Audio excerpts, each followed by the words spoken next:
அனைவருக்கும் வணக்கம். தெய்வீக பலன்கள் சேனல் சார்பாக தங்களை அன்புடன் வரவேற்கிறோம். இன்று நம் காணொளியில் காண விரும்புவது ஜோதிட சாஸ்திரத்தின்படி எந்த ஜாதகருக்கு உறுதியாக திருமணம் நடக்காது என்பதை பற்றி இந்த காணொளியில் பார்க்கலாம். வாருங்கள் காணொளிக்கு செல்லலாம். மறக்காமல் ஒரு சப்ஸ்கிரைப் செய்யவும்.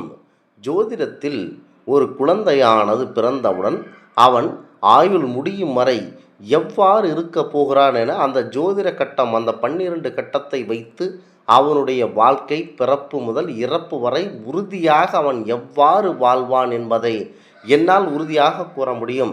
முக்கியமாக அவன் எத்தனை ஆண்டு காலம் வரை வாழ்வான், சுபபோக வாழ்வு மற்றும் விரயஸ்தானம் அனைத்தையும் உறுதியாக கூறிவிட முடியும். ஜோதிட சாஸ்திரத்தின்படி ஒருவருக்கு 7ஆம் வீடு, அதாவது கலஸ்திர ஸ்தானமாகும்.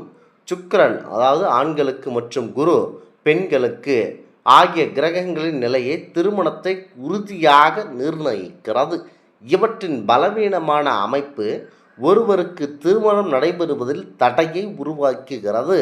முக்கியமாக 7ஆம் வீட்டில் சூரியன், சனி, ராகு அல்லது கேது போன்ற பாவ கிரகங்கள் இருந்து அவை சுப கிரகங்களின் பார்வை பெறாமல் இருந்தால் இந்த திருமணம் கண்டிப்பாக நடைபெறாது.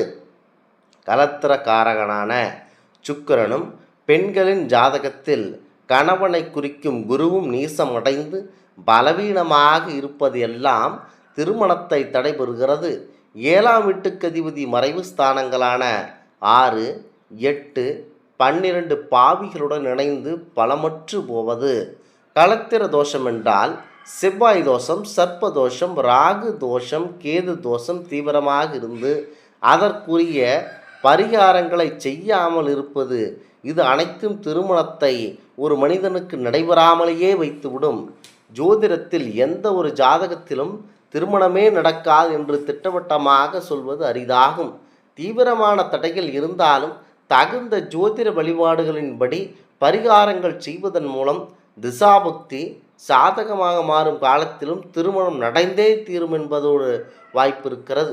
முக்கியமாக அந்த பரிகாரத்தை செய்தீர்கள் மட்டும் என்று சொன்னால் அனைத்தும் உங்களுக்கு நல்லபடியாக நடைபெறும். உங்கள் ஜாதகத்தில் திருமண தடைக்கான காரணங்களை தெளிவாக அறிய நீங்கள் பிறந்த தேதி, பிறந்த நேரம் மற்றும் பிறந்த இடம் ஆகியவற்றை என்னுடன் பகிர்ந்து கொள்ளுங்கள். நான் அதை பரிசீலித்து மேலும் விவரங்களை கண்டிப்பாக உங்களுக்கு உறுதியாக திருமணம் நடைபெற கூறுகிறேன். முக்கியமாக திருமணம் செய்யும் போது நல்ல பொருத்தம் உள்ளதா என்று பார்க்கும் நான் எந்த விஷயங்கள் எல்லாம் பொருந்தாது என்று பார்ப்பதும் அவசியம்தானே. எப்படிப்பட்ட ஜாதக அமைப்பு திருமணம் செய்யக்கூடாது என்பதை தெரிந்து கொள்ளுங்கள். இந்த ஜாதகனை நீங்கள் திருமணம் செய்து கொண்டீர்கள் என்றால் இறந்து விடுவான் உடனடியாக இளம் வயதிலேயே, அல்லது புத்திரதோஷம் ஏற்பட்டுவிடும், அல்லது கடுமையான வறட்சி, அதாவது கடுமையான இல்லாமல் பணத்தட்டுப்பாடு இல்லாமல் விரயத்தை மோகில் கொடுப்பான், அடுத்த நோய் நொடியில் மாட்டிக்கொள்வான். இப்படி எண்ணற்ற ஜோதிட சாஸ்திரத்தில் இருக்கின்றன. அதை தெரிந்து கொள்ளாமல் பெண்கள் காதல் திருமணம் என்ற ஒரு யுக்தியை கையில் எடுத்துக்கொண்டு வாழ்க்கையை பாழாக்கி கொள்ளுகிறார்கள். திருமணம் என்பது 1000 காலத்து பயிர்தான் என்பார்கள். இதனால் நாம் அனைவரும் மிகவும் சிரத்தை எடுத்து திருமணம் செய்ய உள்ள ஆண்கள் பெண்ணின் ஜாதகத்தை வைத்து பொருத்தம் சரியாக இருக்கிறதா என நல்ல ஜோதிடரிடம் ஆலோசிக்க வேண்டும். நம்முடைய ஜனன கால ஜாதகம் நம்முடைய வாழ்க்கையையும் நம் குண நலன்களையும் உறுதியாக தீர்மானிக்கும். அதே போலத்தான் நம்முடைய வாழ்க்கையின் அடுத்த பகுதியான திருமண வாழ்க்கையும் மனநிறைவும் மகிழ்ச்சியுடன் இருக்க சரியான பொருத்தம் உள்ள வரனை தேர்வு செய்து திருமணம் செய்ய வேண்டியது ஒவ்வொருவரின் கடமையாகும். ஒருவர் திருமணம் செய்யக்கூடிய காலம் குரு பலம் நிறைந்ததாக, அதாவது குரு தசா புத்தி நடந்து கொண்டிருந்தால் மிகவும் நல்லது. ஏனெனில் குருவின் அருள் திருவருள் என்று சொல்லுவார்கள். ஒருவருக்கு நல்ல தசாபுக்தி நடக்கும்போது திருமணம் முடிக்க சிறப்பானதாக இருக்கும். திருமண முயற்சியில் எந்த பிரச்சனையும் இருக்காது. முக்கியமாக பொதுவாக சனி திசையோ அல்லது 7.5 சனி காலம் நடக்கும்போது திருமணம் செய்வதை உறுதியாக தவிர்த்து விட வேண்டும். ஏனென்றால் அந்த மனிதனுக்கு மரணகண்டம், தேவையில்லாத அலைச்சல்கள், அவனுடைய கர்ம வினை பலன் காரணமாக சனி பகவான் அவருக்கு நீதியை வழங்கி கொண்டிருக்கும் போது, அதாவது 7.5 சனி காலத்தில் அவனை திருமணம் செய்ய வேண்டாம்.